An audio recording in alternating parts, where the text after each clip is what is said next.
Hello students, welcome to my YouTube channel. My name is Ashish Sachdev, CA finalist. In this video we are going to discuss about the topic automated environment.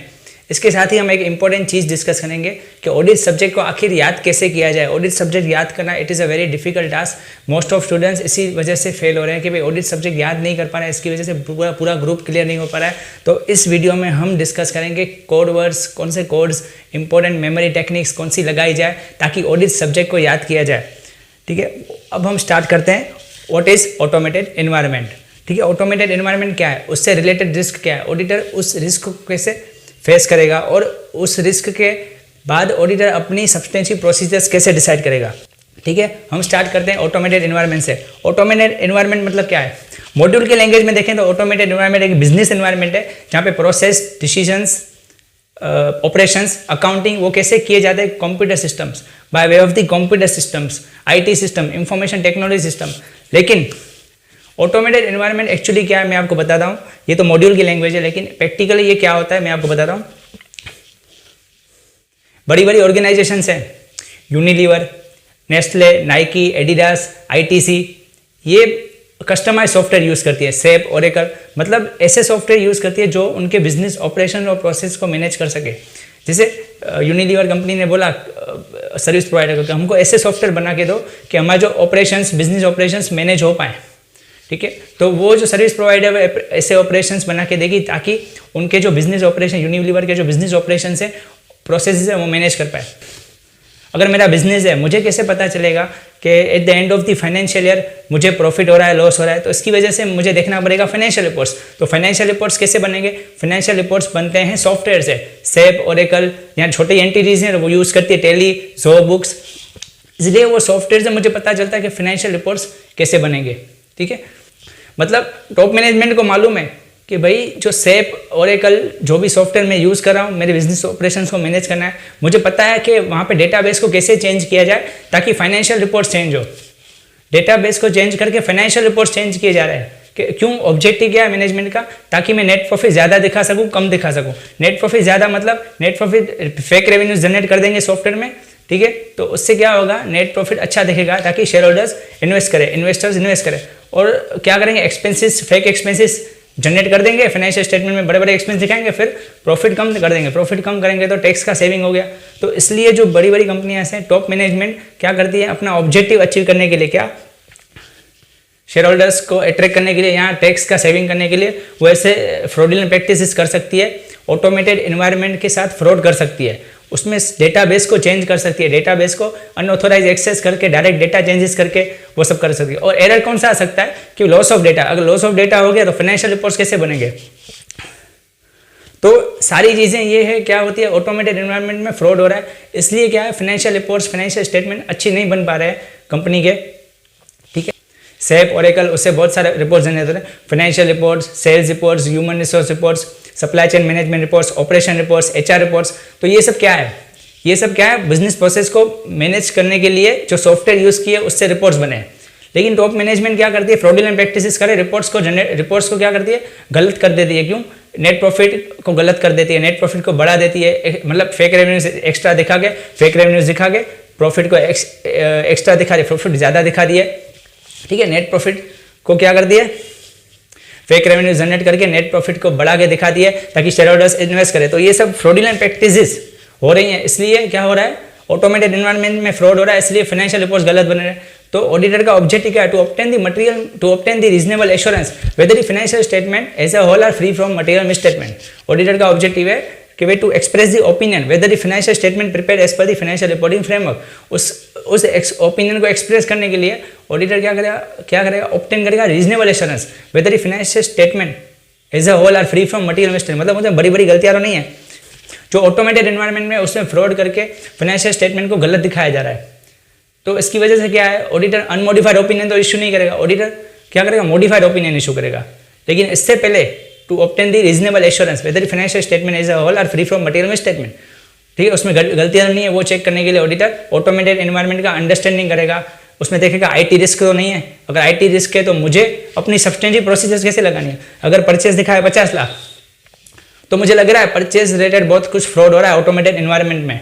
ठीक है, supply chain management बराबर नहीं है, proper नहीं है, software में जो report है वो प्रॉपर जनरेट नहीं हो रहा है या फ्रॉड हो रहा है कुछ, तो मैं क्या करूँगा कि भाई सब्सटेंशियल प्रोसीजर्स इंक्रीज करूँगा। तुम बोला 50 लाख का मैंने परचेस किया है तो मुझे 50 लाख के बिल दिखाओ, ठीक है, तो बिल हम एक्चुअल सब्सटेंशियल प्रोसीजर्स देखेंगे, मतलब बिल चेक करेंगे कि परचेजेस 50 लैक्स के हैं, जो मुझे दिखा है फाइनेंशियल स्टेटमेंट में परचेस वो 50 लैक्स के परचेस किया हुआ, वो मैं बिल्स चेक करूँगा। तो ये क्या हो, ऑडिटर अपनी सब्सटेंशियल प्रोसीजर्स लगाएगा। तो आगे हम बात करते हैं ऑटोमेटेड एनवायरनमेंट की, ठीक है। उससे पहले मैं बोल दूं कि banks is the perfect example of the automated environment. अभी बैंक्स क्या कर दिए, देखो बैंक्स के एटीएम्स हैं, ठीक है, बैंक का जो एटीएम है उसमें बहुत सारे कस्टमर्स हैं, वो साइमल्टेनियसली विड्रॉ करते हैं और सबके मोबाइल में मैसेज आ रहा है कि इतना अमाउंट आपका डेबिट हो चुका है। यहाँ हम बैंक में कोई बैंक के सीडीएम है, कैश डिपॉजिट मशीन है, उसमें हम कैश डिपॉजिट करते हैं और हमको मैसेज आता है कि इतना अमाउंट क्रेडिट हो चुका है। तो और बैंक स्टेटमेंट नेट बैंकिंग है, उसमें हम अपना स्टेटमेंट अपडेट करते हैं और इंटरेस्ट जो क्वार्टरली है, इंटरेस्ट क्वार्टरली हमको ऑटोमेटिक हमारे बैंक में आ जाता है, ठीक है, बैंक में आ जाता है ऑटोमेटिकली। तो ये सब क्या है, ये ऑटोमेटेड कैसे financial information, financial statements bank के अपने आप प्रिपेयर होने हैं, ठीक है, तो ये सब एक ऑटोमेटेड एनवायरनमेंट है, ठीक है, तो ये एक बैंक का ऑटोमेटेड एनवायरनमेंट है। तो ऑडिटर का मकसद क्या है कि भाई to obtain the reasonable estimate whether financial statement as a whole are free from material statement, उसके लिए वो अंडरस्टैंड करेगा ऑटोमेटेड एनवायरनमेंट, आईटी रिस्क क्या है उसको मैं फेस करने के लिए सब्सटेंशियल प्रोसीजर्स कैसे लगाएगा ऑडिटर, और अपना ओपिनियन कैसे इशू करेगा, पहले कंक्लूजन ऑब्टेन करेगा whether financial statement as a whole are free from material statement, फिर अपना ओपिनियन इशू करेगा कि financial statement prepare as per the financial reporting framework. Start करते हैं, what is an automated environment. Automated environment refers to a business environment where the processes, operations, accounting, decisions carried out by the computer system, also known as the information system, information technologies, IT system. Nowadays it's common to see the computer system being used in almost every type of business. Computer system being used in almost every type of system. पता है भाई computer use होता है इसलिए तो हम क्या report generate कर पा रहे हैं, इसलिए हम पता चला कि फाइनेंशियल रिपोर्ट्स क्या है, इसलिए हमको पता चल रहा है कि मेरी इनकम स्टेटमेंट में मेरा प्रॉफिट कितना है, इसलिए मुझे पता चल रहा है कि फाइनेंशियल परफॉर्मेंस कितना है, फाइनेंशियल पोजीशन कैसी है, ठीक है, कैश फ्लोज की क्या मतलब फाइनेंशियल ईयर एंड में मेरे कैश फ्लोज कितने हैं, cash flow statement of changes in equity, ये सब क्या फाइनेंशियल रिपोर्ट्स है। इसलिए कंप्यूटर सिस्टम से हमको पता चल जाए कि बिजनेस की कंडीशन क्या है, ठीक है, बिजनेस की कंडीशन पेपर वर्क में हम दिखा सकते हैं by use of generating reports from the automated environment from the computer systems. अब इससे क्या होता है, देखो पीपल, प्रोसेस और टेक्नोलॉजी तीनों को कंबाइन करते हैं, पीपल, प्रोसेस और डेटा और टेक्नोलॉजी तीनों को हम कंबाइन करते तो ऑटोमेटेड एनवायरनमेंट हम बोल सकते हैं। तो बेनिफिट क्या है, फास्ट प्रोसेस, ठीक है, फास्ट प्रोसेस होता है, बिजनेस के जो ट्रांजेक्शन्स हैं जो होते हैं वो फास्ट प्रोसेस है, सप्लाई चेन मैनेजमेंट वो फास्ट होता है, रिपोर्ट्स प्रॉपरली जनरेट होते हैं, ऑटोमेटेड एनवायरनमेंट का ये बेनिफिट है। Key features of the automated environment, fundamental principle of the automated environment is the ability to carry out the business with manual intervention and more system driven, ठीक है, manual intervention कम होता है, जहाँ पे controls, जहाँ पे automated environment काम कर रहा है तो वहाँ पे मैनुअल कंट्रोल जानने की ज़रूरत नहीं है, ठीक है, अपने आप ही ऑटोमेटिकली सारी एंट्रियाँ प्रोसेस हो रही हैं और ऑटोमेटिकली फाइनेंशियल स्टेटमेंट्स बन रहे हैं, ठीक है, by the systems, computer systems. तो ठीक है, मैन्युअली डालने की जरूरत नहीं है, अगर हम जनरल एंट्रीज पास करते हैं तो ऑटोमेटिकली फाइनेंशियल स्टेटमेंट्स बन रहा है, तो उसके लिए मैनुअल की रिक्वायरमेंट नहीं है। तो complexity of the business environment depends on the level of the automation, if a business environment is more automated is likely to be more complex. देखो ऑडिटर क्या है, देखो इतने सारे सिस्टम से डेटा जनरेट होता है, फिर फाइनेंशियल रिपोर्ट्स बनता है, तो सारे रिपोर्ट्स को देखना कि कौन सा सिस्टम में से कौन सा रिपोर्ट बन रहा है और फाइनेंशियल रिपोर्ट्स लास्ट में बनता है, तो वो सारे रिपोर्ट्स को देखना, उनको इंटरलिंक करना, अपनी ऑडिट प्रोसीजर्स डिसाइड करना, तो इसके लिए कहीं ना कहीं क्या, क्योंकि कस्टमाइजेशन सॉफ्टवेयर है, कस्टमाइज सॉफ्टवेयर मतलब ऑर्गेनाइजेशन अपने हिसाब से अपने बिजनेस प्रोसेस के हिसाब से सॉफ्टवेयर बनना है, तो बनाए अपने बिजनेस प्रोसेस के हिसाब से सॉफ्टवेयर बनाए, कस्टमाइज सॉफ्टवेयर है, तो ऑडिटर उस सॉफ्टवेयर को देखो बिजनेस प्रोसेस ने अपने हिसाब से बनाया, ऑडिटर अपनी प्रोसीजर अपने हिसाब से लगाएगा, तो उस प्रोसेस को समझना, बिजनेस प्रोसेसेस को समझना ऑडिटर के लिए इंपॉर्टेंट है, ताकि वो अपनी ऑडिट प्रोसीजर्स डिसाइड कर पाए।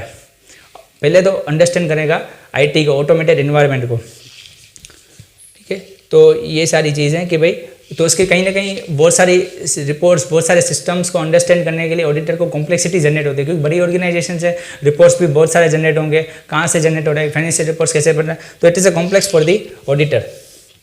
की features of an automated environment, देखो मैंने आपको बताया था कि मैं आपको की वर्ड्स या कोड वर्ड्स आपको दूंगा कि भाई मेमोरी टेक्निक्स आपको बताऊंगा कि कैसे याद किया जाता है। देखो इनेबल्स, इसमें क्या key features of the automated environment, पहला क्या enables faster business operations. Bank को हमने कैसे किया identify as a automated environment. Bank अगर ऑटोमेटेड एनवायरनमेंट है तो देखो हम इसको याद रखेंगे, इनेबल्स फास्टर बिजनेस ऑपरेशन। तो फास्टर मतलब एफ, साइड में लिखा है F. Accuracy in data processing and computation, तो उसके लिए D data, F D, bank में हम एफ डी करवाते हैं तो हमको याद रखेंगे F D. Ability to process large volume of transaction, L मतलब लोन, बैंक में से हम लोन ले रहे हैं या लोन बोरो करें तो L3 मतलब L के 3 हैं ऐसे। देखो less prone to the human errors, provides the latest information, मतलब L3 less prone to the human errors और लेटेस्ट इंफॉर्मेशन, L3 हो गया। आई मतलब बैंक में अगर हम सेविंग एस है IS, एस मतलब सेविंग बैंक, अगर सेविंग बैंक में इंटरेस्ट मिलता है तो IS हो गया। इंटरेस्ट मतलब I, integration amongst the business operation, security and controls, better security and controls, S security. ठीक है, ऐसे हम याद कर सकते हैं इसको।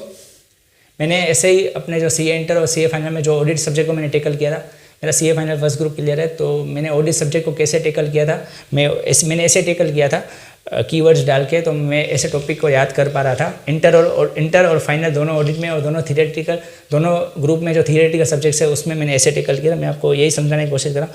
Connectivity and networking capability, networking मतलब NPA, बैंक जब नॉन परफॉर्मिंग एसेट होता है, ठीक है, बैंक के लिए कोई नॉन परफॉर्मिंग एसेट होता है, लॉस एसेट होता है, तो उसको हम NPA बोलते हैं। तो ऐसे याद रखो, बैंक के लिए कनेक्टिविटी नेटवर्किंग कैपेबिलिटी मतलब NPA, नेटवर्किंग मतलब NPA, तो ऐसे याद रखा FDLIS NPA, FDLIS NPA, ऐसे आप याद कर सकते हो उसको। ठीक है, ये कोड वर्ड आप याद करके आप पूरा टॉपिक याद कर सकते हो। देखो याद करते हैं, इनेबल्स फास्टर बिजनेस प्रोसेस। अब हम समझते हैं इनेबल फास्टर, ऑटोमेटेड एनवायरनमेंट है तो फास्टर बिजनेस ऑपरेशंस होगा। ठीक है, कहीं ना कहीं रिपोर्ट्स जल्दी बनेंगे। ठीक है, पता चलेगा कि भाई अभी मटेरियल मैनेजमेंट करना है तो अभी रीऑर्डर लेवल कितना है, कब मुझे जब फैक्ट्री में माल ख़त्म हो जाएगा कब रीऑर्डर करना है, मुझे सिस्टम से पता चलेगा कि रीऑर्डर लेवल कितना है। 5000 क्वांटिटी है तो 5000 क्वांटिटी से नीचे जाएगा तो मैं रीऑर्डर करूँगा। कम से कम 5000 क्वांटिटी तो वेयर हाउस में रखना ही है, क्योंकि हमको सेफ्टी स्टॉक रखना है, क्योंकि कभी भी कस्टमर का ऑर्डर आ सकता है और रिस्क न लेना पड़े बाद में। एक्यूरेसी मतलब अगर क्वांटिटी की शॉर्टेज होगी तो ये भी रिस्की है।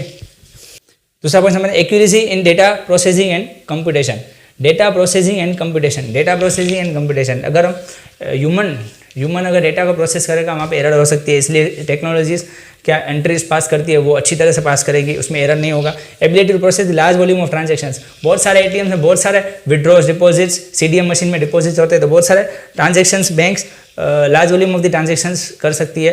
ठीक है, बहुत सारे कस्टमर्स के विड्रॉज डिपॉजिट हैंडल कर सकती है।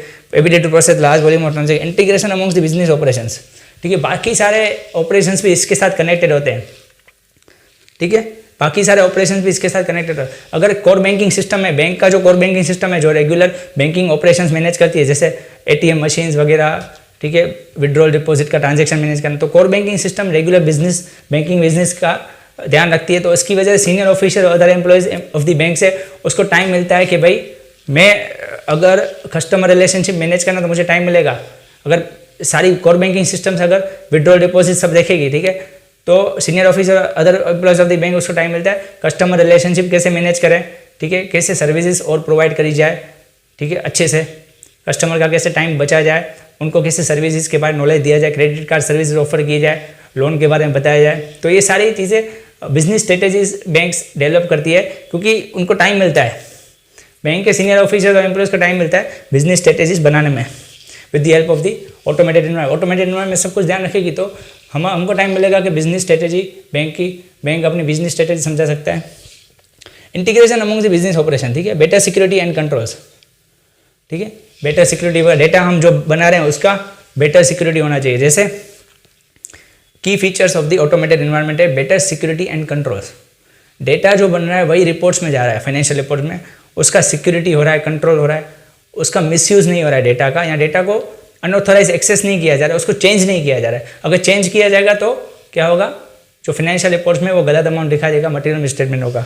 Less prone to the human errors तो लेस ही होगी, क्योंकि यहाँ पे ऑटोमेटेड मशीन्स काम करें, ऑटोमेटेड एनवायरनमेंट काम करे, provide the latest information. Financial reports जो बनेंगे 31 मार्च को जो बनते हैं, अगर फाइनेंशियल 22-23 के रिपोर्ट्स बने हैं, 23-24 के रिपोर्ट्स बने हैं, तो पर्टिकुलर उसी ईयर को रिप्रेजेंट करा है, वो लेटेस्ट इन्फॉर्मेशन है, पुरानी इन्फॉर्मेशन नहीं है। कनेक्टिविटी एंड नेटवर्किंग कैपेबिलिटी, जैसे बैंक से, तो बैंक की बहुत सारी ब्रांचेस है, तो ऑटोमेटेड एनवायरनमेंट का काम है कि वो कनेक्टिविटी और नेटवर्किंग कैपेबिलिटी बनाता है, बहुत सारे ब्रांचेस से कनेक्ट होके वो काम किए जाते हैं। ठीक है, ऑटोमेटेड एनवायरनमेंट हेल्प करता है, कनेक्टिंग और नेटवर्किंग कैपेबिलिटी को बढ़ाता है। ठीक है, ये तो हमने समझ लिया कि भाई की features of the automated environment कैसे याद रखना है, मैंने आपको बता दिया, FDA, LIS, NPA। अभी हम यहाँ पे देखते हैं, देखो बैंक्स और लिस्टेड बिग कंपनीज ऑडिट, ये क्या SAP और ओरेकल यूज़ करे, Reliance, HUL, ITC, Patanjali, Unilever, Nestle, Nike, Adidas, ITC और भी हैं बड़ी सारी कंपनी के, वैसे पतंजलि। तो ये सब जो FMCG कंपनियां हैं, कोका कोला, पेप्सिको, तो ये सारी जो FMCG कंपनियां हैं, जो बड़ी बड़ी कंपनियां हैं, वो क्या यूज़ करती है, SAP, ओरेकल। और स्मॉल एंटिटी और mid size entities Tally software और जोहो बुक्स ऐसे छोटे सॉफ्टवेयर यूज़ करती है, क्योंकि वो कस्टमाइज नहीं होते, वो हमारे स्मॉल एंटिटीज है, हमारे स्मॉल टाइप ऑफ ऑपरेशन है, मतलब परचेज, सेल्स, ये सब स्मॉल लेवल पे हैं, बहुत बड़े ऑपरेशंस नहीं हैं। ठीक है, यूनिलीवर, ये सब बहुत बड़े बड़े ऑपरेशंस है उसके, तो उसको मैनेज करने के लिए, ठीक है, एक कस्टमाइज सॉफ्टवेयर चाहिए SAP और ओरेकल का। अभी एक मैं यहाँ पे दिखा रहा हूँ, परचेज मैनेजर क्या करता है, दो सप्लायर पहले से ही है जो 2.5 लाख और 2,60,000 में माल देना है, 2.5 लाख 2,50,000 और 2,60,000 में माल दे रहा है, तो सब परचेज मैनेजर क्या कर रहा है, तीसरा सप्लायर उसके ध्यान में जो रिलेटेड पार्टी है परचेज मैनेजर का, लेकिन कंपनी को नहीं मालूम है, तो वो 2 लाख में माल देने को तैयार है, लेकिन परचेज मैनेजर उस सप्लायर के साथ क्या कर रहा है, सेटिंग कर लेता है कि भाई उसके सप्लायर के साथ वो क्या करता है, फ्रॉडुलेंट प्रैक्टिसेस करना चाहता है। वो बोलेगा सप्लायर को कि भाई एक काम कर, कंपनी को नहीं मालूम है कि तू 2 लाख में माल दे रहा है, एक काम कर 2,20,000 2,30,000 माल दे रहा है, जैसे कि तू बड़ी अमाउंट का कोटेशन इश्यू करेगा 2,20,000, तभी तो भी तेरा कोटेशन पास हो जाएगा, क्योंकि बाकी के 2 सप्लायर है वो 2.5 लाख और 2,60,000 माल दे रहे हैं, तो तू 2 लाख में देना, 2,20,000 30,000 में देना, तो क्या है, कंपनी को ऐसा ही लगेगा कि तूने कम अमाउंट है तेरी, तो तेरा कोटेशन पास हो जाएगा। ठीक, कंपनी को दिखाना कि 2,20,000, तो तेरा कोटेशन पास हो जाएगा। तो ऐसा बिल तू फ्रॉडुलेंट बिल तो इशू कर देना अकाउंट्स डिपार्टमेंट को, अकाउंट्स डिपार्टमेंट तुझे 2,20,000 30,000 रुपये जो भी देगा, ठीक है, 20-30,000 रुपये ज़्यादा मिलेगा। ठीक है, तो हम दोनों शेयर कर देंगे, परचेज मैनेजर सप्लायर शेयर कर देंगे जो अमाउंट है ज़्यादा 20,000 30,000। तो फाइनेंशियल स्टेटमेंट में क्या दिखाया, परचेज 2,20,000 दिखाया, ऑटोमेटेड एनवायरनमेंट को क्या मिला, बिल मिला, परचेज बिल मिला 2,20,000 का, वो परचेज बिल प्रोसेस कर लिया और फाइनेंशियल स्टेटमेंट में दिखाई दिया 2,20,000, लेकिन एक्चुअली मार्केट वैल्यू कितनी थी उस गुड्स की, 2 लाख रुपए। तो ये क्या हुआ, 20-30,000 क्या फ्रॉड हुआ, 30,000 रुपये का फ्रॉड हुआ। तो ये फ्रॉड क्या हो सकता है, ठीक है, ये फ्रॉड मैनुअल फ्रॉड हो सकता है। वैसे ऑटोमेटेड एनवायरनमेंट को पता नहीं था कि पीछे से फ्रॉड हुआ है, बैक एंड में कुछ फ्रॉड हुआ है, तो ये भी फ्रॉड हो सकता है, रिस्क है। इससे क्या होता है, फाइनेंशियल स्टेटमेंट, फाइनेंशियल रिपोर्ट अच्छे से नहीं बन पा रहे। The company uses integrated ERP. If the company uses integrated ERP, SAP, Oracle, then it is considered more complexity. Or on the other hand, the company uses the off-the-shelf accounting software, then it is likely to be less automated and hence less complex environment. Off the shelf मतलब readymade software होते हैं जहाँ पे customization नहीं होता है, ऐसे package software मिलते हैं, टेली, जोहो बुक्स, तो ये इसका रेडीमेड सॉफ्टवेयर है, और SAP, Oracle ये कस्टमाइज सॉफ्टवेयर है। ठीक है, तो ज़्यादा कस्टमाइज सॉफ्टवेयर होगा तो ऑडिटर को ज़्यादा कॉम्प्लेक्सिटी होती है, चेकिंग करने में ज़्यादा कॉम्प्लेक्सिटी होगी, क्योंकि वहाँ पे फ्रॉड हो सकता है। ऑटोमेटेड एनवायरनमेंट में फ्रॉड होता है, उसी वजह से क्या हो रहा है, फाइनेंशियल रिपोर्टिंग में फ्रॉड हो रहा है। ठीक है, तो लेस ऑटोमेटेड होगा तो लेस फ्रॉड होगा, लेस कॉम्प्लेक्स एनवायरनमेंट होगा, लेस फ्रॉड होगा। तो देखो ऑटोमेटेड एनवायरनमेंट, देखो SAP software includes the programs for all the core business areas, जैसे procurement, production, sales, material management, HR। तो इसको मैनेज करने के लिए SAP, Oracle इतने बड़े बड़े सॉफ्टवेयर यूज़ करते हैं। मटेरियल मैनेजमेंट में रीऑर्डर लेवल क्या है वो देखने के लिए, पेरोल प्रोसेसिंग, पेरोल मैनेजमेंट क्या करता है, SAP, Oracle का जो टैब मॉड्यूल है, पेरोल मैनेजमेंट, पेरोल प्रोसेसिंग करता है। ठीक है, वेजेस को पेमेंट कितना करना है उसका प्रोसेसिंग करता है, वेट शीट पूरा बनाता है, टैक्स कैलकुलेशन करता है, टैक्स फाइलिंग करता है। तो ये सारी चीज़ें करता है SAP और Oracle, बड़े बड़े सॉफ्टवेयर। ERP जो इंटीग्रेटेड ERP सिस्टम होते हैं। तो इसकी वजह से क्या होता है कि भाई जो कंपनी के फाइनेंशियल स्टेटमेंट है उसको फ्रॉड किया जाता है, उसको मतलब फ्रॉडुलेंट दिखाया जा रहा है। क्यों, नेट प्रॉफिट कम करना है, नेट प्रॉफिट ज़्यादा दिखाना है।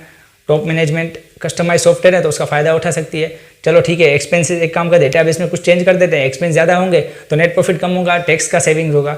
एक काम करते हैं, डेटाबेस में फेक रेवेन्यू जनरेट कर देते हैं, ठीक है, नेट प्रॉफिट ज़्यादा दिखेगा तो शेयर होल्डर्स अट्रैक्ट हो जाएंगे, इन्वेस्ट करेंगे उस कंपनी में। तो ऐसे सारे फ्रॉडुलेंट प्रैक्टिसेस होने चाहिए to achieve the some objectives, ठीक है। तो जो भी ऑब्जेक्टिव अचीव करो, लेकिन क्या अल्टीमेटली तो फाइनेंशियल स्टेटमेंट में गड़बड़ हो रहा है। तो ऑडिटर कैसे अनमोडिफाइड ओपिनियन इशू कर दे कि financial statement is a true and fair, ठीक है, financial statement prepare as per the financial reporting framework. Auditor ऐसा ऑब्जेक्टिव मतलब ऐसा ओपिनियन कैसे इशू कर दे, ऑडिट करने का ऑब्जेक्टिव तो होता है, तो ऑडिटर ऐसे कैसे ओपिनियन अपना इशू कर दे कि फाइनेंशियल स्टेटमेंट अनमोडिफाइड है, ठीक है, बहुत क्लीन पिक्चर है, कोई ट्रांसपेरेंसी बहुत है, कोई फ्रॉड नहीं, ऐसे कैसे ऑडिटर बोल दे। तो इसलिए ऑडिटर पहले ऑप्शन करेगा रीजनेबल एश्योरेंस कि सच में कुछ गलतियां नहीं है फाइनेंशियल स्टेटमेंट में, whether due to the fraud और एरर। अगर गलतियां हैं, मुझे लग रहा है गलतियां हैं, तो मैं क्या करूंगा, सब्सटेंशियल ऑडिट प्रोसीजर्स बढ़ा दूंगा। मैं बोलूंगा अगर तुम बोला 50 लाख का परचेस किया है तो मुझे 50 लाख के बिल दिखा। तू अगर कंपनी बोले कि 50 लाख फाइनेंशियल स्टेटमेंट दिखा है परचेस, तो एक काम कर, मुझे 50 लाख के बिल दिखा। मैं सब्सटेंशियल मतलब मैं बिल चेक करूंगा, वो क्या किया मैंने, सब्सटेंशियल प्रोसीजर्स लगाई। क्योंकि ऑटोमेटेड एनवायरनमेंट से मैं सेटिस्फाई नहीं हूँ, क्योंकि मुझे लग रहा है कि ऑटोमेटेड एनवायरनमेंट फ्रॉड करके परचेस दिखा हुआ है, फ्रॉड करके परचेस दिखा हुआ है 50 लाख। बाकी एक्चुअली मैं बिल्स देखूँ तो शायद कम होगा परचेस, क्योंकि मैनेजमेंट कर सकती है फ्रॉड, मैंने बताया अभी। Understanding and document in automated environment, auditor understand करेगा आईटी सिस्टम को, उसको डॉक्यूमेंट करेगा कैसे। Understanding how IT department is organise, वो कैसे ऑर्गेनाइज किए, कैसे डिपार्टमेंट सारे बने हैं, कैसे मतलब IT servers client relationship, server client relationship क्या है, डेस्कटॉप बेस्ड सर्वर क्या है, वो सब डेस्कटॉप बेस्ड सिस्टम क्या है, वो सारी चीज़ें ऑडिटर अंडरस्टैंड करेगा कैसे सारे डिपार्टमेंट्स की आईटी सिस्टम कैसे वर्क कर रही है। कुछ इनकन्सिस्टेंसी तो नहीं है, क्योंकि हो सकता है वहाँ पे कंट्रोल होना चाहिए, ठीक है, वो जनरल आईटी कंट्रोल्स उसके ऊपर लगाए हैं नहीं लगाए, वो सारी चीज़ें। तो देखो, understand how the IT department is organise, IT activities, IT dependencies, relevant risk and control. Relevant risk मतलब फ्रॉड रिस्क हो सकता है, सिस्टम एरर हो सकती है, और कंट्रोल्स अगर ये फ्रॉड रिस्क और सिस्टम रिस्क मतलब सिस्टम एरर हो रहा है तो उसके ऊपर कौन से कंट्रोल्स लगाए, general IT controls, application controls, ताकि फ्रॉड ना हो और फाइनेंशियल स्टेटमेंट में जो अमाउंट दिखे वो बराबर दिखे। आईटी डिपेंडेंसीज मतलब आईटी डिपेंडेंट ट्रांजेक्शन्स कॉम्प्लेक्स है, ठीक है, ट्रांजेक्शन्स कॉम्प्लेक्स है, उसकी जनरल एंट्रीज पास की जा रही है, लेकिन उसके ऊपर मैनुअल कंट्रोल नहीं रखा जा रहा है, सिर्फ आईटी के ऊपर डिपेंडेंट की जा रहा है कि भाई जनरल एंट्रीज पास हुआ, ठीक है, no doubt general entries technology ने पास की है, लेकिन सीधा फाइनेंशियल स्टेटमेंट में अमाउंट दिख रहा है, जनरल एंट्रीज पास होकर सीधा फाइनेंशियल स्टेटमेंट में अमाउंट दिख रहा है, बीच में मैनुअल कंट्रोल लगा ही नहीं है, पूरा आईटी के ऊपर डिपेंडेंट है। तो मैनुअल कंट्रोल नहीं लगा तो हो सकता है ट्रांजेक्शन कॉम्प्लेक्स हो तो वहाँ पे एरर दिखाई दे फाइनेंशियल स्टेटमेंट में, ये भी हो सकता है। तो ऑडिट अंडरस्टैंड करेगा how the IT department is organise, IT activities, IT dependencies, relevant risk and controls.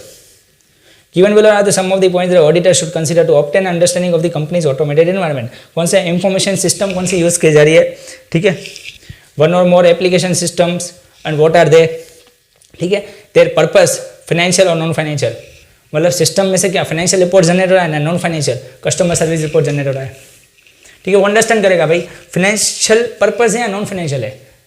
Financial purpose मतलब फाइनेंस जो आईटी सिस्टम है वो स्पेसिफिकली फाइनेंशियल रिपोर्ट बना रही है, कौन सी IT system non financial reports बना रही है, उसका पर्पस क्या है, customer service report, location of the IT system, local versus global, location of the IT system कहाँ है, इन मतलब इन कंट्री है या ग्लोबल है, मल्टीनेशनल कंपनीज है, ठीक है।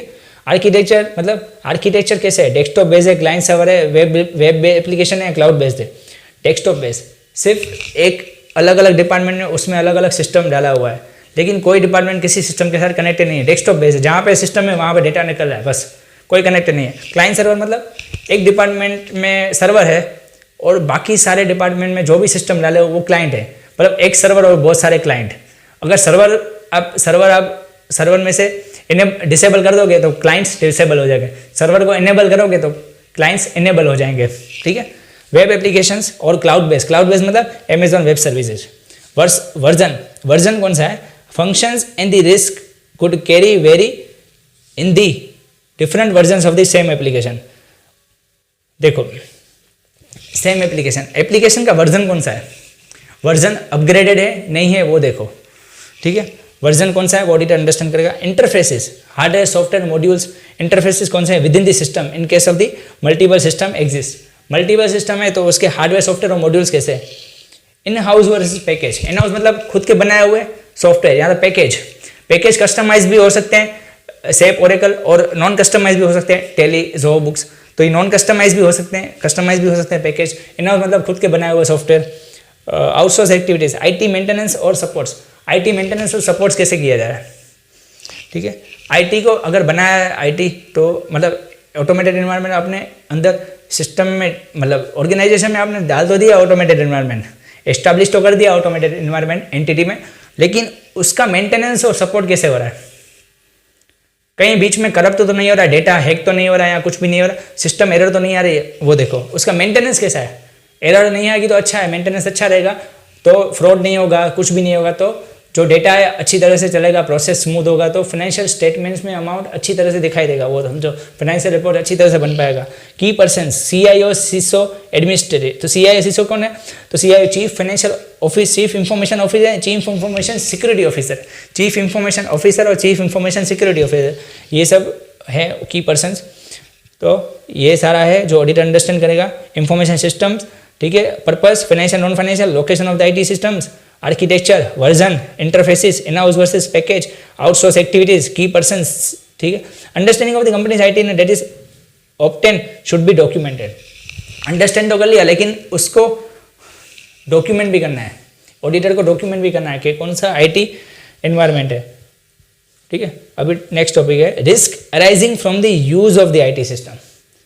IT सिस्टम जो है उसमें रिस्क कौन से हो सकते हैं। सिस्टम के साथ फ्रॉड करके मैंने नेट प्रॉफिट को कम कर दिया, ज़्यादा दिखा दिया, फेक रेवेन्यूज दिखा दी, डेटाबेस में जाके मैंने चेंज कर दिया, फेक रेवेन्यूज दिखा दी, एक्सपेंसेस ज़्यादा दिखा दिए, तो ये क्या हुआ, रिस्क। अनऑथराइज एक्सेस, किसी को ऑथराइज नहीं है वो एक्सेस कर रहा है, दूसरे डिपार्टमेंट वाला बंदा एक्सेस कर रहा है सिस्टम को, ठीक है। डायरेक्ट डेटा चेंजेस, डेटा को चेंज किया जा रहा है डायरेक्टली, मतलब financial statement back and changes the जा रहे हैं, तो ये सारे चेंजेस होते हैं, जिससे क्या होता है फाइनेंशियल स्टेटमेंट में क्या होता है गलत अमाउंट हो जाता है, मतलब ट्रांजेक्शन्स को सही रिप्रेजेंट नहीं करता, ट्रांजेक्शन को करेक्टली रिप्रेजेंट नहीं करता। दिखाता हूँ मैं अभी आपको समझाता हूँ इसमें क्या है। देखो viruses, server down, human error, system fraud, hardware software error, तो ये रिस्क है। इसकी वजह से क्या हो रहा है सिस्टम फ्रॉड, इसकी वजह से क्या हो रहा है फाइनेंशियल स्टेटमेंट जो बन रहे हैं वो सही तरह से नहीं बन रहे हैं। अगर सही तरह से नहीं बनेंगे तो ऑडिटर कैसे अपना अनमोडिफाइड ओपिनियन इश्यू करके financial statement as a whole are free from material statement and financial statement prepare as per the financial reporting framework. Auditor को ये ओपिनियन इश्यू करना है, इसलिए तो ये देख रहा है कि सिस्टम में फ्रॉड तो नहीं है। तो risk arising from the use of the IT system, having obtain understanding of the IT system and automated environment of the company, the auditor should now understand the risk that arise from the use of the IT system. IT system से risk कौन सा arise होता है वो understand करना है auditor को। Given below some of the risk should be considered. Inaccurate processing of the data, processing inaccurate data और बोथ। पहला रिस्क कौन सा है inaccurate processing of the data, data को प्रोसेस किए जा रहे हैं लेकिन इनएक्यूरेटली, मतलब ट्रांजेक्शन्स कॉम्प्लेक्स है, जनरल एंट्रीज पास होगी लेकिन उसके ऊपर चेकिंग नहीं है, इनएक्यूरेट प्रोसेसिंग है, मतलब उसको प्रोसेस किया लेकिन उसके ऊपर चेक नहीं किया, इनएक्यूरेट प्रोसेसिंग हो गया। Processing the inaccurate data, supplier के साथ मैंने कोटेशन गलत पास किया, ठीक है, परचेज मैनेजर सप्लायर के साथ कोटेशन गलत पास करता है, मैंने आपको बता दिया कई वीडियोस में, तो वो गलत कोटेशन पास करके वो जो बिल मिलता है सप्लायर से, रॉन्ग बिल मिलता है बाय एरर और फ्रॉड, वो रॉन्ग बिल भेज रहा है मुझे, लेकिन मैं उस डेटा को क्या कर रहा हूँ प्रोसेस कर रहा हूँ, तो प्रोसेसिंग द इनएक्यूरेट डेटा, ठीक है, processing the inaccurate data. By error मुझे दे दिया बिल, मैंने प्रोसेस कर दिया, 20,000 का बिल था, अरिथमेटिकल एक्यूरेसी नहीं थी, 2 लाख का बिल दे दिया, सिस्टम में प्रोसेस कर दिया, 20,000 का जो माल लिया वो उसमें सिस्टम में कितना प्रोसेस हुआ 2 लाख, ठीक है, 20,000 का माल लिया लेकिन बिल कितने का मैंने प्रोसेस किया, एंट्रीज कितनी के पास होगी सिस्टम में 2 लाख की, तो 1,80,000 का फ्रॉड हुआ। प्रोसेसिंग इनएक्यूरेट डेटा और बहुत unauthorise access to the data, unauthorise दूसरे डिपार्टमेंट वाला बंदा, परचेज डिपार्टमेंट वाला है, प्रोडक्शन डिपार्टमेंट वाला है, वो बंदा आ रहा है फाइनेंस डिपार्टमेंट में एक्सेस करा है डेटा को, वो क्या unauthorise access to the data, उससे क्या होता है, ठीक है, ये क्या access by the other department employees, तो ये फ्रॉड है, ये फ्रॉड एक्चुअली अनऑथराइज एक्सेस है। तुझे ऑथराइज ही नहीं दिया गया तो डेटा को चेंज कर रहा है, या डेटा को कौन चेंज कर रहा है, टॉप मैनेजमेंट, उसको ऑथराइज नहीं है फिर भी टॉप मैनेजमेंट डेटा को चेंज कर रहा है, ठीक है, क्यों चेंज करता है, अपने ऑब्जेक्टिव अचीव करने के लिए, मैंने आपको बताया नेट प्रॉफिट कम करके ज़्यादा करके, ठीक है। डायरेक्ट डेटा चेंज, डायरेक्ट को डेटा चेंजेस मतलब एक बार बुक्स ऑफ अकाउंट्स सब कुछ बन गया लेकिन फाइनेंशियल स्टेटमेंट में जब अमाउंट दिखाई दे रहा है तब उसमें डेटा चेंज हो रहा है। जनरल एंट्रीज परचेज की पास की 45 लाख, लेकिन फाइनेंशियल स्टेटमेंट कौन सा अमाउंट दिख रहा है 50 लाख, ठीक है। तो 5 लाख से परचेस बढ़ाया गया है ताकि नेट प्रॉफिट कम हो, टैक्स कम पे करे, तो डायरेक्ट डेटा चेंजेस किया जाता है। Excessive access, privilege access, super users, मतलब एक्सेसिव एक्सेस, जिस इंसान को जितना एक्सेस दिया गया उससे ज़्यादा एक्सेस कर रहा है, उससे एक्सेसिव एक्सेस, उससे ज़्यादा एक्सेस कर रहा है, किसको? सिस्टम्स को, ऑटोमेटेड एनवायरनमेंट को, उसके साथ फ्रॉड कर रहा है और फाइनेंशियल रिपोर्ट्स में चेंजेस कर रहा है। तो ये प्रिविलेज एक्सेस, सुपर यूजर्स, ये जो हो जाए, ये सब। Lack of adequate segregation of duties, अगर कंट्रोल्स हैं, ऑटोमेटेड हैं, तो उसमें प्रॉपर सेग्रीगेशन ऑफ ड्यूटीज होनी चाहिए। कोई बंदा ऑथोराइज कर रहा है ट्रांजैक्शन को, कोई इनिशिएट कर रहा है, कोई रिकॉर्ड कर रहा है, कोई प्रोसेस कर रहा है, वो कैसे फाइनेंशियल रिपोर्ट्स में वो आइटम दिखाई दे रही है, कैसे इनकम स्टेटमेंट में, बैलेंस शीट में शो हो रही है। तो इस सब चीज़ को करने के लिए एग्रीगेशन, मतलब इस सब चीज़ को मैनेज करने के लिए एडिक्वेट सेग्रीगेशन ऑफ ड्यूटी होनी चाहिए, proper segregation of the duty होनी चाहिए, ठीक है, प्रॉपर सेग्रीगेशन ऑफ ड्यूटी होनी चाहिए। Unauthorise changes to the systems और प्रोग्राम्स, सिस्टम्स और प्रोग्राम्स को अनऑथोराइज चेंज किया जा रहा है, अनऑथोराइज, ऑथोराइज नहीं है लेकिन फिर भी मैं सिस्टम्स और प्रोग्राम्स को चेंज कर रहा हूँ।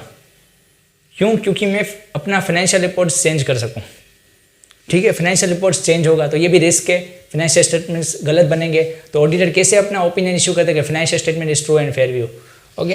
Failure to make the necessary changes to the systems और प्रोग्राम्स, सिस्टम्स और प्रोग्राम को जरूरी है चेंज करना, लेकिन चेंज नहीं किया। देखो अनऑथराइज चेंजेस जो सिस्टम्स और प्रोग्राम है क्या, क्रेडिट लिमिट, सेल्स की चेंज कर देते हैं, ठीक है। कोई बंदे को, हम कोई कस्टमर को सेल कर रहे हैं, उसका कस्टमर का लिमिट है सेल करने का, मतलब हम कस्टमर को सेल करेंगे, उसका लिमिट है 20 लाख, लेकिन क्रेडिट लिमिट मैंने चेंज करके 22 लाख कर दी, 2 लाख रुपये ज़्यादा सेल्स का बढ़ा दिया, लिमिट बढ़ा दी, तो उस बंदे को मैं 2 लाख का ज़्यादा सेल्स करूँगा, लेकिन हमने सिस्टम में पहले 20 लाख ही सेट किया था, फिर 22 लाख क्यों किया? 2 लाख ज़्यादा हम क्यों सेल्स करें? अगर आगे जाके वो बेड डेड हो गया तो अनऑथराइज चेंजेस टू सिस्टम्स और प्रोग्राम्स है। Failure to make the necessary changes to the systems और program after customisation, after customisation अगर नेसेसरी है, अगर मुझे लग रहा है कि ऑपरेशंस, बिजनेस प्रोसेसेस ज़्यादा बढ़ रहे हैं, एक्सेस हो रहे हैं, मतलब बिजनेस ऑपरेशन मेरा एक्सपांड या ऐसा कुछ हो रहा है, ऑपरेशंस मैंने इंक्रीज हो रहे हैं, ऑपरेशंस इंक्रीज करें तो भाई आप आईटी इन्वायरमेंट है उसमें भी थोड़े कंट्रोल्स को इंक्रीज करो। Failure to make necessary changes to the systems और प्रोग्राम, सिस्टम और प्रोग्राम्स को भी चेंज करो, वो नहीं कर पाते, इसलिए क्या हुआ, रिस्क हुआ। इसकी वजह से क्या है, दूसरे डिपार्टमेंट में जो रिपोर्ट बन रहे हैं उसमें अफेक्ट हो रहा है, ठीक है। Loss of the data, system error, ठीक है, पूरा डेटा फाइनेंशियल स्टेटमेंट पूरा गायब हो जाना, मतलब जो डेटा है हमारे पास वो लॉस हो जाना पूरा।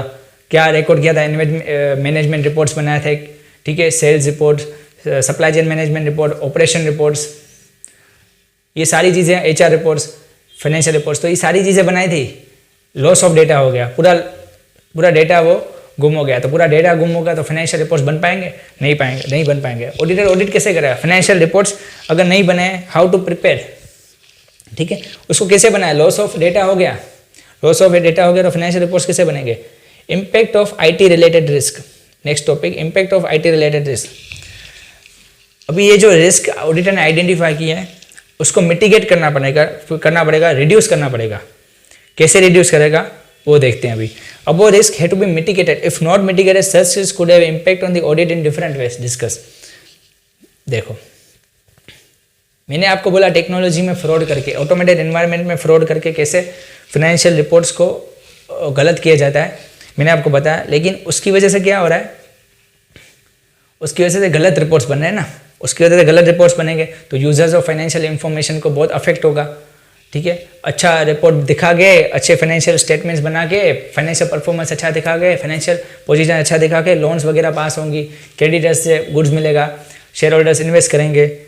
तो ये क्या आईटी रिलेटेड रिस्क है। ये सब रिस्क जो मैंने ऊपर डिस्कस किए हैं सारे, unauthorise access to the data, direct data changes, loss of the data, ये सब क्या है, आईटी रिलेटेड है। इससे क्या होता है, फाइनेंशियल स्टेटमेंट्स चेंज हो रहे हैं हमारे, फाइनेंशियल स्टेटमेंट्स चेंज होंगे तो ये भी रिस्क है, आईटी रिलेटेड रिस्क है, ठीक है। आईटी ऑटोमेटेड एनवायरनमेंट से हुआ है तो impact on the substance checking, ठीक है। Inability to address the above discuss risk may lead to the non reliance of the data obtain from the system, मतलब जो फाइनेंशियल स्टेटमेंट में जो डेटा है, ठीक है, वो सब फाइनेंशियल स्टेटमेंट पूरा जो फाइनेंशियल रिपोर्ट बना है, not trust on the financial statement prepared by the systems, system ने जो प्रिपेयर किया फाइनेंशियल सिस्टम उसके ऊपर मुझे जरा ही भरोसा नहीं है, मुझे फ्रॉड लग रहा है सब कुछ सिस्टम में। In such a case all information data reports would have to be tested thoroughly for the completeness and accuracy, मतलब फाइनेंशियल स्टेटमेंट्स में लिखाया परचेस 50 लाख, लेकिन जो फाइनेंशियल स्टेटमेंट में 50 लाख दिखाया परचेस, वो कैसे लाया गया है? Through the automated environment. मतलब मुझे पता है ऑटोमेटेड इन्वायरमेंट में फ्रॉड है, वो फ्रॉड करके परचेस का अमाउंट 50 लाख दिखाया गया है। ठीक है, फाइनेंशियल रिपोर्ट्स में जो इनकम स्टेटमेंट में, उसमें अगर हम बात करें परचेस, तो परचेस कितना दिखाया गया है? 50 लाख रुपए, वो फ्रॉडुलेंटली किया गया है प्रैक्टिस। ठीक है, तो मुझे जरा ही भरोसा नहीं है जो परचेस हुआ है 50 लाख का। मैं क्या करूँगा? एज अ ऑडिटर में सब्सटेंशियल चेकिंग बढ़ाऊंगा। मैं बोलूँगा कि भाई मुझे बिल्स चाहिए परचेस के, पता कैसे चलेगा मुझे तूने 50 लाख का सेल किया है, सिस्टम में जनरेट हुआ है 50 लाख का, दिखाई दे रहा है परचेस, लेकिन मुझे एज ए ऑडिटर क्या करेंगे? 50 लाख के मैं बिल मांगूंगा, मुझे परचेस बिल्स और टैक्स इनवॉइसेस जो सप्लायर के पास से हमको मिले वो सारे मुझे दो। In such cases all informative data and reports have to be tested thoroughly for the completeness और accuracy. It could lead to the increase the substantial checking. Detail checking इससे इंक्रीज होगी। ठीक है, डिटेल चेकिंग मतलब क्या हो गया? देखो, डिटेल चेकिंग हम क्यों करेंगे? बिल्स वगैरह का देखेंगे, मुझे पता चलेगा बिल्स में हाँ 50 लाख का सेल हुआ है और 50 लाख का हमने परचेस किया है, तो हमको श्योरिटी हो जाएगी as a auditor. Substantial checking में हमने डिटेल चेक कर लिया, 50 लाख का बिल मिला है। To obtain the reasonable assurance, क्यों करते detail check? To obtain the reasonable assurance whether the financial statement as a whole are free from material misstatement. ठीक है, मुझे डिटेल चेकिंग मुझे मिला, बिल्स मिले, तो मुझे पता चला जो भी ऑटोमेटेड इन्वायरमेंट से डेटा जनरेट हुआ परचेस 50 लाख, वो सही है क्योंकि बिल मुझे 50 लाख के मिले, तो मैंने ये श्योरिटी ले ली। तो ये क्या हुआ? मैंने क्यों किया ये सब checking? To obtain the reasonable assurance that the financial statement as a whole are free from material misstatement. आगे हम देखते हैं impact on controls. IT related risk है, उसके लिए इम्पैक्ट ऑन कंट्रोल्स है। No reliance of the automated controls, मुझे automated environment के ऊपर भरोसा नहीं है, सिस्टम कैलकुलेशंस के ऊपर भरोसा नहीं है, अकाउंटिंग प्रोसीजर लगाने मुझे भरोसा नहीं है। It may result in additional audit work. System ने जो डेटा जनरेट किया मुझे उसके ऊपर भरोसा नहीं है, मुझे फ्रॉड लग रहा है, एरर लग रहा है, तो मैं डिटेल चेकिंग करूंगा, बिल्स देखूंगा वगैरह। ठीक है, तो सब्सटेंशियल प्रोसीजर इंक्रीज की। इम्पैक्ट ऑन कंट्रोल्स, ठीक है, कंट्रोल्स क्या हुआ? देखो, नॉन रिलायंस हुआ ना, मैंने ऑटोमेटेड कंट्रोल्स के ऊपर भरोसा नहीं किया क्योंकि मुझे पता है ये जो ऑटोमेटेड इन्वायरमेंट डेटा जनरेट करेगा वो फ्रॉडुलेंट होगा। तो मैंने क्या किया? अपनी प्रोसीजर्स बढ़ा दी, ऑडिट वर्क बढ़ा दिए, प्रूफ लेने लगा, जाते थे एविडेंस मांग रहा हूँ मैं। इम्पैक्ट ऑन रिपोर्टिंग, रिपोर्टिंग में कौन सा इम्पैक्ट होगा? Due to regulatory requirement in respect of the internal financial control discussed in case of the companies, it may lead to the modification of the audit report in some circumstances. देखो, auditor को report करना पड़ता है कि जो जिस company का हम ऑडिट कर रहे हैं, ऑडिट रिपोर्ट को ऑडिटर को रिपोर्ट करना पड़ता है कि जिस कंपनी का हम ऑडिट कर रहे हैं वहाँ पे जो इंटरनल फाइनेंशियल कंट्रोल्स हैं वो बराबर है कि नहीं है, वो रिपोर्ट करना पड़ता है। तो इसकी वजह से, ठीक है, अगर कंट्रोल्स ऑटोमेटेड एनवायरनमेंट बराबर नहीं है तो वो इंटरनल फाइनेंशियल कंट्रोल्स बराबर नहीं है, तो इसकी वजह से वो मॉडिफाई क्या करेगा? ऑडिट रिपोर्ट को मॉडिफाई कर देगा क्योंकि कंट्रोल्स बराबर नहीं है। रिपोर्ट करना पड़ेगा ना कि कंट्रोल्स बराबर है कि नहीं है, internal financial controls as per the companies act. देखो, नोट लिखा है मैंने कि as per the provisions of the section 143 of the companies act, the auditor's report shall state whether the company has adequate internal financial controls with reference to the financial statement in place and the operating effectiveness of such controls. मतलब whether company has adequate internal financial controls, जो मैंने operated environment है वो सही से काम कर रहा है और ऑपरेटिंग इफेक्टिवनेस है, operating through out the year सब हो रहा है। तो अगर इफेक्टिवनेस है ऑपरेटिंग तो फाइनेंशियल रिपोर्ट्स जो बनेंगे वो बराबर बनेंगे। ठीक है, तो हम ऑडिटर को रिपोर्ट करना पड़ता है एज पर सेक्शन 143 कि weather company has adequate internal financial controls, automated environment proper है। अगर नहीं है तो रिपोर्ट करो, नहीं है तो रिपोर्ट करो, तो मॉडिफाई कर देगा। पहले मुझे लगा परचेस नहीं है 50 लाख का, ठीक है, इंटरनल जो ऑटोमेटेड एनवायरनमेंट से जो जनरेट किया है परचेस का अमाउंट फाइनेंशियल स्टेटमेंट वो बराबर नहीं है, तो मतलब इंटरनल फाइनेंशियल कंट्रोल्स बराबर नहीं है, तो मैं रिपोर्ट करूंगा कि हाँ भाई, मॉडिफाई कर दूंगा रिपोर्ट कि हाँ इंटरनल फाइनेंशियल कंट्रोल्स बराबर नहीं है, इसलिए हम इसमें मॉडिफाइड ओपिनियन देंगे, मॉडिफिकेशन करेंगे ऑडिट रिपोर्ट को कि financial statement is not true and fair. देखो, ऑटोमेटेड एनवायरनमेंट है तो उसमें जो फ्रॉड हो रहा है, जो फ्रॉडुलेंट प्रैक्टिस हो रही है, जैसे फाइनेंशियल रिपोर्ट्स में जो फाइनेंशियल स्टेटमेंट में अमाउंट है वो चेंज किया जा रहा है, तो ये ना हो इसलिए जो टाइप्स ऑफ कंट्रोल्स हैं कंपनी ने लगाए इन एन ऑटोमेटेड एनवायरनमेंट वो कौन से हैं उसको देख लेते हैं। Controls in an automated environment can be categorise as under general IT controls, application controls, IT dependent controls.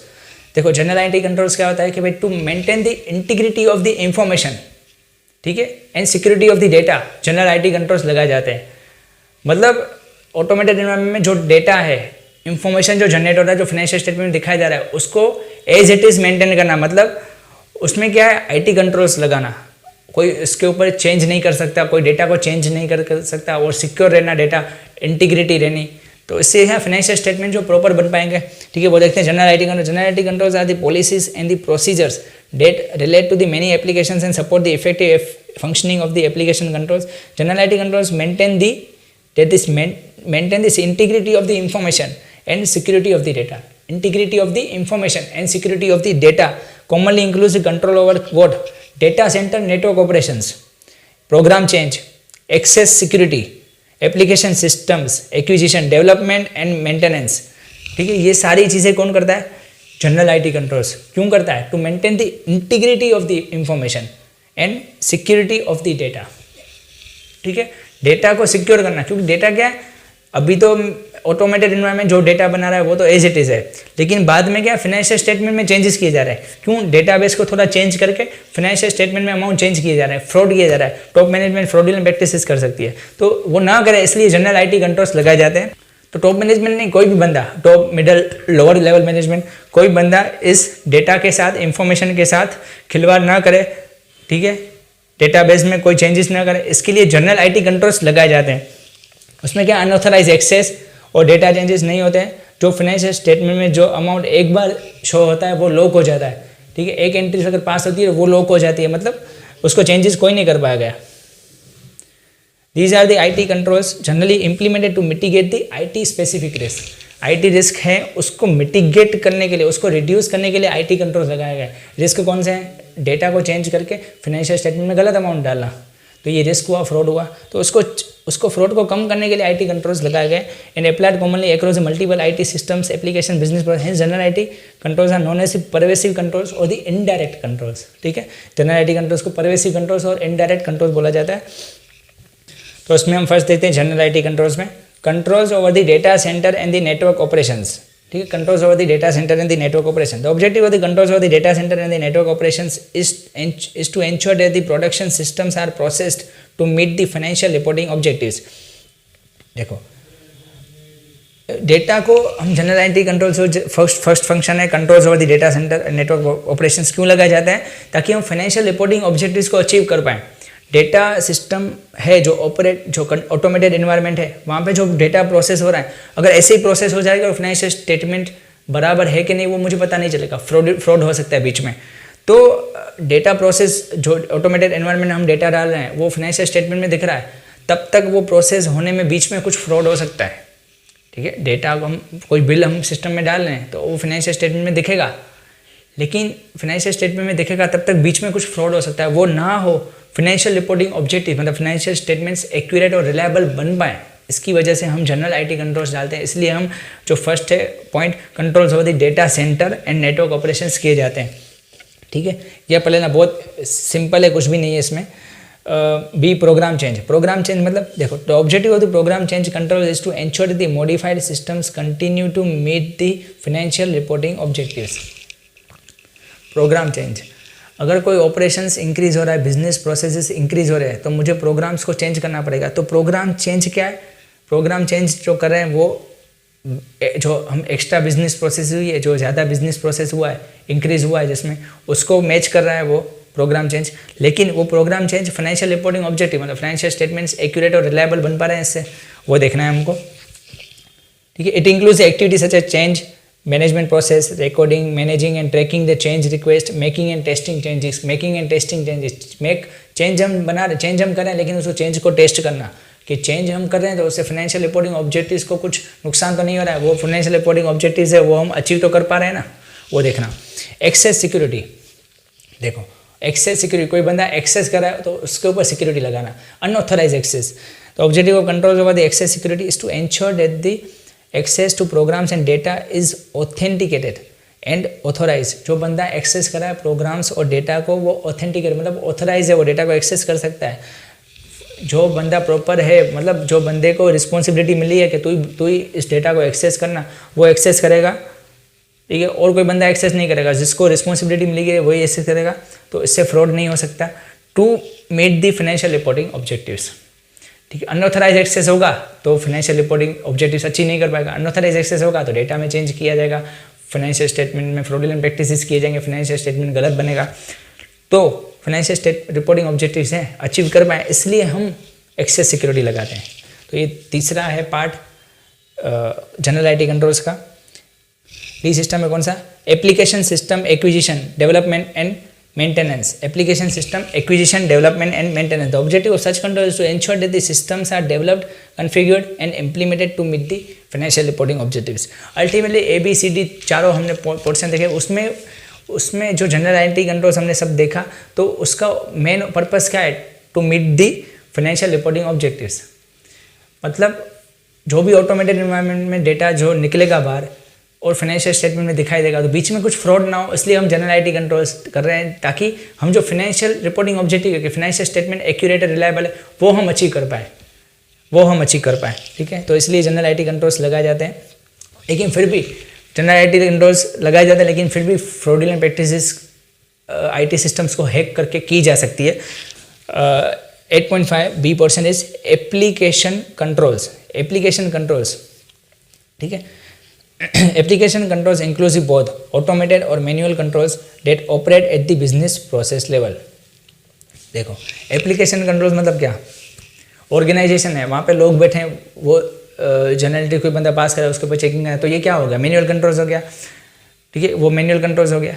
लेकिन ऑटोमेटेड कंट्रोल्स क्या हो गया? जैसे मैं प्रोसेस कर रहा हूँ ERP एप्लीकेशन के, SAP, ओरेकल, तो ये क्या है? ऑटोमेटेड कंट्रोल्स है। तो ऑटोमेटेड और मैनुअल मतलब वहाँ पे जो कंट्रोल्स ऑर्गेनाइजेशन में है, मैनुअल और ऑटोमेटेड दोनों को हम कंबाइन करें तो उसको हम बोलेंगे application controls. Automated application controls are embedded into the IT applications, ERPs and help in ensuring the completeness, accuracy and integrity of the data in those systems. Examples of the automated application include the edit checks, validation of the input data, sequence number checks, user limit checks, reasonable checks, mandatory data fill, ठीक है। ये सारी चीज़ें, उसमें validation of the input data में क्या हो रहा है कि भाई ऑथेंटिसिटी, जो डेटा हम इनपुट करें उसकी ऑथेंटिसिटी है, एक्यूरेसी है, वो डेटा गलत नहीं है, ठीक है। तो ये सारी चीज़ें हम इसमें देखेंगे। जनरल आईटी कंट्रोल्स A और B क्या हो गया? Application controls. और C पोर्शन है IT डिपेंडेंट कंट्रोल्स, मतलब मैनुअल कंट्रोल्स। मुझे पता है कि भाई IT डिपेंडेंसी बहुत सारी है, लेकिन मैनुअल कंट्रोल्स है कि नहीं है? क्योंकि मैनुअल कंट्रोल्स चाहिए so that the financial statement reflects a true and fair view. IT dependence controls are basically manual controls and make the use of some form of data or information or report produced from the IT systems and application. In this case, even though the control is performed manually, the design and the effectiveness of such controls depends the reliability of the source data. देखो,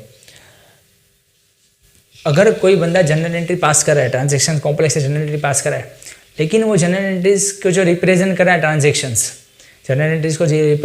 है transactions, वो proper होनी चाहिए, उसकी authenticity होनी चाहिए, ठीक है। तो उसको बोलते हैं IT dependent controls. Manual controls मतलब मैं अगर कोई बंदा जनरल एंट्री पास कर रहा है, उसकी जनरल एंट्री चेक कर रहा हूँ, लेकिन उसके साथ साथ कौन सा ट्रांजेक्शन है और उसका बिल क्या है, मैं वो भी देख रहा हूँ, बिल्स वगैरह, या तो कुछ एविडेंस मुझे मिला होगा, तो वो भी सारी चीज़ें चेक कर रहा हूँ। तो ट्रांजेक्शन्स इवेंट्स मैं मैच कर रहा हूँ बिल्स के साथ, सोर्स डेटा के साथ, तो इसको हम बोलेंगे manual controls, IT dependent controls.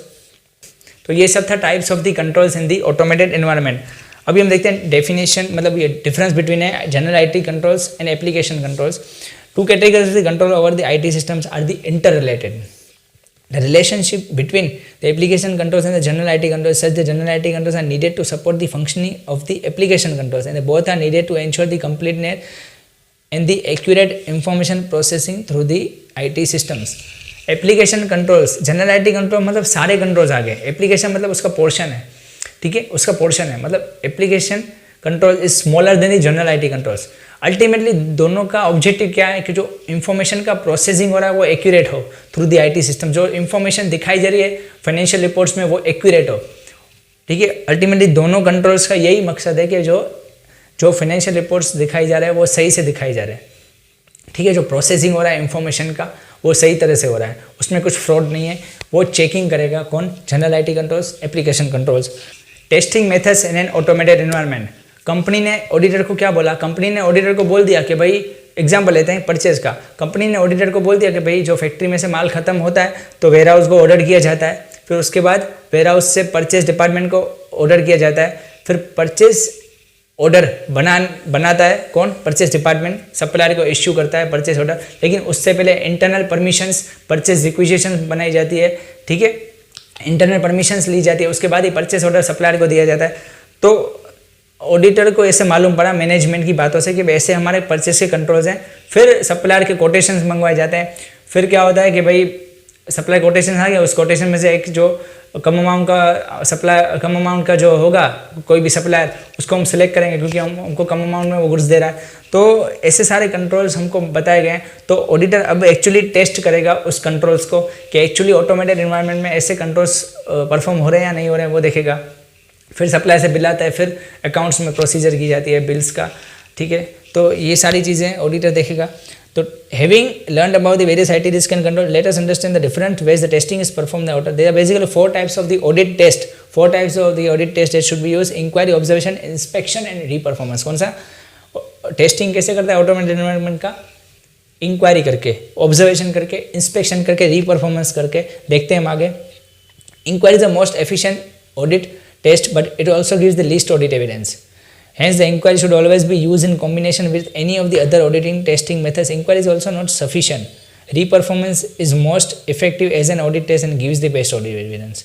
However, testing by the reperformance could be very time consuming and the least efficient most of the time. देखो इंक्वायरी क्या है, देखो मुझे मैनेजमेंट ने बोल दिया कि ऐसे परचेज कंट्रोल्स हैं। पहले फैक्ट्री में से वेयरहाउस को इंटीमेशन जाता है, वेयरहाउस परचेज डिपार्टमेंट को ऑर्डर करता है, फिर उसके बाद सप्लायर को ऑर्डर दिया जाता है, इंटरनल परमिशन मतलब परचेज रिक्विजिशन, परचेज ऑर्डर दी जाती है। लेकिन ऐसा मैनेजमेंट ने बोल दिया, लेकिन ऑडिटर इंक्वायरी करेगा।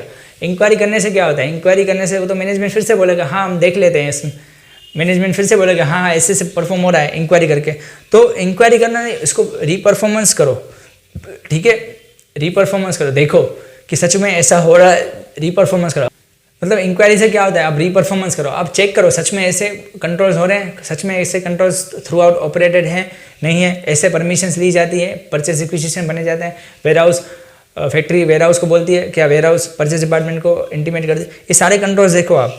Reperformance the most effective as an audit test gives the best audit evidence. Time consuming तो रहेगा।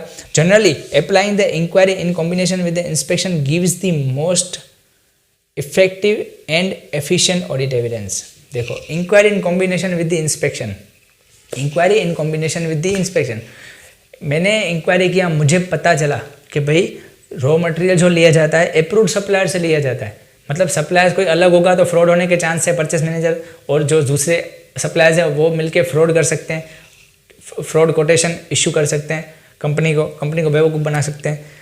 तो मैंने क्या किया, मैंने इंक्वायरी की तो मुझे पता चला परचेस फ्रॉम अप्रूव्ड सप्लायर्स है, लेकिन मैंने इंस्पेक्शन किया तो भी मुझे पता चला कि हाँ सच में परचेस फ्रॉम अप्रूव्ड सप्लायर्स है, मतलब अनअप्रूव्ड सप्लायर्स होगा तो वहाँ पे फ्रॉड होने का चांस है, कोटेशन गलत पास कर लेते हैं, ठीक है। तो ये सब इसलिए तो applying the inquiry in combination with the inspection give the most effective audit evidence, ठीक है। तो which audit test to use combination, देखो कौन सा ऑडिट टेस्ट करना है, inquiry, observation, inspection, inquiry inspection साथ में करना, रीपरफॉर्मेंस करना। It is a matter of the professional judgement, वो ऑडिटर के ऊपर डिपेंड करता है, उसके जो पास्ट एक्सपीरियंस हैं उस कंपनी के साथ, या जो नए कंट्रोल्स चेंज हुए हैं, ऑटोमेटेड एनवायरनमेंट थोड़ा चेंज हुआ है, उसके बेस पे वो ऑडिटर अपने प्रोफेशनल जजमेंट लगा के वो चेक करेगा। अगर ज़्यादा कुछ रिस्क लगेगा मैं ज़्यादा चेकिंग करूँगा, ठीक है। तो ये सारी चीज़ें तो लिखा है ना, देखो will vary depending on the several factors, risk assessment, control environment, desired level of evidence required, history of error, misstatements, complexity of the business। इसके बेस पे वो अपना प्रोफेशनल जजमेंट लेगा कि भाई मैं कौन सा ऑडिट टेस्ट कैसे यूज़ करूँ, मतलब इंक्वायरी विथ ऑब्जर्वेशन करूँ, इंक्वायरी विथ इंस्पेक्शन करूँ, क्या करूँ, ऑडिटर को बताएगा। When testing in an automated environment some of the more common methods are as follows. Obtain an understanding how an automated transaction is processed by doing a walkthrough to end-to-end transactions, one end-to-end transaction using a combination of the inquiry, observation, inspection। end-to-end transaction देखना, factory में से warehouse को order गया, warehouse में से purchase department को order गया requirement का, रॉ मटेरियल रिक्वायरमेंट का, परचेज डिपार्टमेंट ने इंटरनल परमिशंस लेके परचेज रिक्विजिशन बना के, परचेज ऑर्डर बना के, सप्लायर्स कोटेशन मंगवा के, परचेज ऑर्डर बाद में बनाएगा, पहले सप्लायर से कोटेशन मंगवा के, कोटेशन 1 2 3, उसके बेस पे एक कोटेशन सेलेक्ट किया कंपनी ने, कम अमाउंट वाला और ज़्यादा क्वालिटी वाला रॉ मटेरियल तो परचेस करना, तो वो एक कोटेशन चूज़ किया। तो ये क्या हुआ, ठीक है, चूज़ किया, रॉ मटेरियल आ गया, ठीक है, जो बिल उसका मिलेगा सप्लायर से वो अकाउंट्स डिपार्टमेंट में जाएगा, फिर अकाउंट्स डिपार्टमेंट से एंट्री पास होगी, एंट्रीज के ऊपर चेकिंग रखी जाएगी, फिर वो परचेज का अमाउंट है वो कहाँ पे देखेगा, फाइनेंशियल स्टेटमेंट। तो ये understanding of the automated transaction, वो सारी end to end processes auditor उसको अंडरस्टैंड करेगा, स्टार्ट से लेके एंड तक सारी मैंने आपको बातें बताई वो चेक करेगा, ठीक है। अंडरस्टैंड किया, observe how user processes the transaction in different scenarios, user transaction कैसे प्रोसेस करा है। अगर परचेज हुआ है तो परचेज का जो मुझे बिल मिलेगा, टैक्स इनवॉइसेस मिलेगा, तो टैक्स इनवॉइस को कैसे प्रोसेस कर रहा है, ठीक है, एंट्रियाँ कैसे पास हो रही है, कैसे वो फाइनेंशियल स्टेटमेंट में परचेज दिखाई दे रहा है, वो सारी चीज़ें। Inspect the configuration defined in an application, application system में कौन से टैब लगाए गए हैं, कन्फिगरेशन कौन सा है इसका, ठीक है। एप्लीकेशंस में कन्फिगरेशन तो अच्छे हैं ना, वो भी इंस्पेक्ट करेगा। Where the general IT controls are not existing but ineffective, the auditor should assess the impact of the IT risk and complexity of the automated environment in which the business operation takes place and plan the alternative audit procedures in order to rely on the system based information. General IT controls, मैंने आपको बताया general IT controls automated environment, अगर वो क्या है effective नहीं है, अगर मुझे सिस्टम में कुछ फ्रॉड लग रहा है, सिस्टम में एरर लग रही है, ठीक है, वो सिस्टम से जो फाइनेंशियल रिपोर्ट्स मतलब इनकम स्टेटमेंट, बैलेंस शीट ये प्रॉपर नहीं बना पा रहे हैं, उसमें कुछ फ्रॉड हो रहा है, टॉप मैनेजमेंट कुछ फ्रॉड कर रही है, अगर वो इनइफेक्टिव सिस्टम है जिससे क्या हुआ है फाइनेंशियल रिपोर्ट चेंज हो रहा है, उस सिस्टम में से जो बन रहा है फाइनेंशियल रिपोर्ट्स वो चेंज हो रहा है, क्यों, क्योंकि टॉप मैनेजमेंट फ्रॉड कर रही है, तो should assess the impact of IT risk, तो ऑडिटर देखेगा IT रिस्क कितना है, फ्रॉड होने का चांस कितना है, उसके बाद अपनी सब्सटेंशियल प्रोसीजर्स डिसाइड करेगा और अल्टरनेटिव ऑडिट प्रोसीजर्स डिसाइड करेगा। तो यहाँ पे कंप्लीट होता है ऑटोमेटेड एनवायरनमेंट का कंसेप्ट। यहाँ पे क्या मैंने आपको समझाया कि फर्दर ऑडिट प्रोसीजर्स होती हैं, टेस्ट ऑफ कंट्रोल्स और सब्सटेंशियल ऑडिट प्रोसीजर्स। तो टेस्ट ऑफ कंट्रोल्स मतलब क्या हुआ वो हम पढ़ के गए हैं, तो इसमें ये ऑटोमेटेड एनवायरनमेंट भी आ जाता है कि भाई हमने ऑटोमेटेड एनवायरनमेंट को भी टेस्ट किया है। उसके बाद मुझे पता चला कि भाई ऑटोमेटेड एनवायरनमेंट या कंट्रोल्स को देख के पता चला कि भाई फाइनेंशियल स्टेटमेंट में फ्रॉड होने का चांस कितना है, मतलब उसमें बड़ी बड़ी गलतियाँ होने का चांस कितना है, फ्रॉडुलेंट प्रैक्टिसेस करते हैं सिस्टम से। ऑटोमेटेड एनवायरनमेंट है वहाँ पे डायरेक्ट डेटा चेंजेस कर देते हैं, अनऑथराइज एक्सेस करते हैं, क्यों, क्योंकि टॉप मैनेजमेंट का ऑब्जेक्टिव है प्रॉफिट ज़्यादा दिखाना कम दिखाना, ज़्यादा दिखाना क्योंकि शेयर होल्डर को परफॉर्मेंस अच्छा दिखेगा, प्रॉफिट अच्छा दिखेगा तो इन्वेस्ट करेगा, कम दिखेगा नॉट प्रॉफिट तो उससे क्या होगा, टैक्स का सेविंग्स होगा। टॉप मैनेजमेंट का ऑब्जेक्टिव है जो यूजर्स ऑफ फाइनेंशियल इन्फॉर्मेशन को क्या गुमराह करने के लिए, ठीक है। तो इसकी वजह से क्या हुआ, फाइनेंशियल स्टेटमेंट में अफेक्ट हो रहा है, वहाँ पे गलत अमाउंट दिखाई दे रहा है, और वहाँ पे गलत अमाउंट दिखाई देगा तो ऑडिटर कैसे बोलते कि भाई everything is true and fair, ठीक है, सब कुछ फाइनेंशियल स्टेटमेंट है वो सब कुछ बराबर है, कैसे बोल दे। तो ऑडिटर को जहाँ पे भी लगा मॉडिफिकेशन की रिक्वायर्ड है वो अपना क्वालिफाइड ओपिनियन इशू कर देगा, मॉडिफाइड ओपिनियन इशू कर देगा। वरना अगर ऑटोमेटेड एनवायरनमेंट को टेस्ट करके अंडरस्टैंड करके लग रहा है कि सब कुछ बराबर है तो auditor true and fair opinion करेगा, ऑडिटर ओपिनियन देगा financial statement prepare as per the financial reporting, financial statement reflects a true and fair view of the operational results and the state of the affairs of the entity. Financial statement जो है is free from the material misstatement. Financial statement as a whole are free from the material misstatement. ठीक है, इसलिए अगर auditor opinion issue करता है कि सब कुछ ट्रू एंड फेयर है, ठीक है, जो फाइनेंशियल स्टेटमेंट में सब कुछ ट्रू एंड फेयर है, लेकिन यहाँ पे इतना ऑटोमेटेड रिस्क भरा पड़ा है, ठीक है, ऑटोमेटेड एनवायरनमेंट में इतना बड़ा रिस्क है, फ्रॉड है, तो मैं उसको अंडरस्टैंडिंग नहीं करूँगा, मुझे पता ही नहीं चलेगा उसमें फ्रॉड कितना है, तो मैं कैसे अपना अनमोडिफाइड ओपिनियन इशू कर दूँ। तो इन शॉर्ट मैं ऑटोमेटेड एनवायरनमेंट को अंडरस्टैंड करूँगा, IT रिस्क को देखूँगा, ठीक है, मैं देखूँगा जनरल IT कंट्रोल्स कितने हैं, एप्लीकेशन कंट्रोल्स कितने हैं, टाइप ऑफ कंट्रोल्स कैसे लगाए गए हैं, उसके बाद मैं सारी प्रोसीजर्स अच्छी तरह से डिसाइड करूँगा सब्सटेंशियल ऑडिट प्रोसीजर कितनी लगानी है, ठीक है। तो उसके बाद मैं अपना जो भी रिपोर्ट है वो इशू करूँगा, कंक्लूड करूँगा, हाँ सब कुछ बराबर है तो मैं अनमोडिफाइड ओपिनियन इशू करूँगा, अगर मुझे लगेगा नहीं है बराबर तो मैं मॉडिफाइड ओपिनियन इशू करूँगा, ठीक है। तो यहाँ पे टॉपिक ख़त्म होता है। ऑटोमेटेड एनवायरनमेंट को मैंने आपको अच्छे से समझा लिया है कि ऑटोमेटेड एनवायरनमेंट क्या है। एक्चुअली में ये कोई फास्ट ट्रैक क्लासेस करवा के या पेड क्लासेस में भी आपको ऐसे अच्छी तरह से नहीं समझाएगा। अगर आपको वीडियो पसंद आया तो वीडियो को लाइक करो और ज़्यादा से ज़्यादा शेयर करो ताकि स्टूडेंट्स को जो डाउट है वो डाउट ना रहे, ये टॉपिक समझ पाएँ अच्छी तरह से, ठीक है। और चैनल पे आप पहली बार विजिट कर रहे हो तो यार चैनल को सब्सक्राइब करना मत भूलना, ठीक है। Wish you all the best for the May 24 exams.